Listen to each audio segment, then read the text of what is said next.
আজ হচ্ছে নবান, সবাই মিলে গ্রামের বাড়ি চলে এসেছিলাম।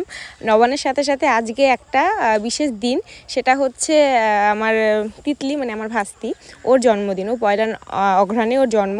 তো গ্রামের বাড়িতেই এই অনুষ্ঠানটা হয়, জন্মদিন পালন। শুধু পায়েস খাওয়াটাই হয়। তাই প্রথমে আমার শ্বশুর খাইয়ে দিল, তারপরে আমার শাশুড়ি, কাকি শাশুড়ি খাইয়ে দিল, মানে ওর ঠাম্মা খাইয়ে দিল, ওর দাদু খাইয়ে দিল, আশীর্বাদ করছে। মানে গ্রামের বাড়িতেই আমরা প্রত্যেক বছরই আমি যবে থেকে আমার বিয়ে হয়েছে আমি তবে থেকেই দেখছি যে গ্রামের বাড়িতে ওকে এই নিয়মটা ওর করা হয়, যেটা পায়েস খাওয়ানো। পরে কোনো একটা দিন ওর আবার সেলিব্রেশন হয়, কেক কাটিং হয়। কিন্তু গ্রামের বাড়িতে এভাবেই আমরা খুব মজা করে ওর জন্মদিনটা পালন করি। তো সবাই মিলে আশীর্বাদ করছে, খাওয়াচ্ছে।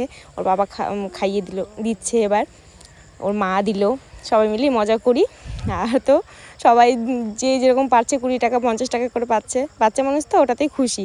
তো এভাবেই সব এবারও কাকুকে ডাকা হলো, কাকাইও খাইয়ে দিচ্ছে। আর কাকার ভাস্তির তো একটু খুনসুটি আছেই, খুব ঢং করছিল, প্রণাম করছে।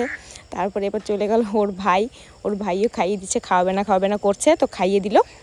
তারপরে সবার লাস্টে আমিও চলে এলাম, এসে আমিও একটু খাইয়ে দিলাম, আশীর্বাদ করলাম। সবার লাস্টে যেহেতু বড় থেকে ছোট হয়েছে, তাই সবার লাস্টে আমি আর আমার হাজব্যান্ড মানে আমার বর খাইয়ে দিচ্ছে।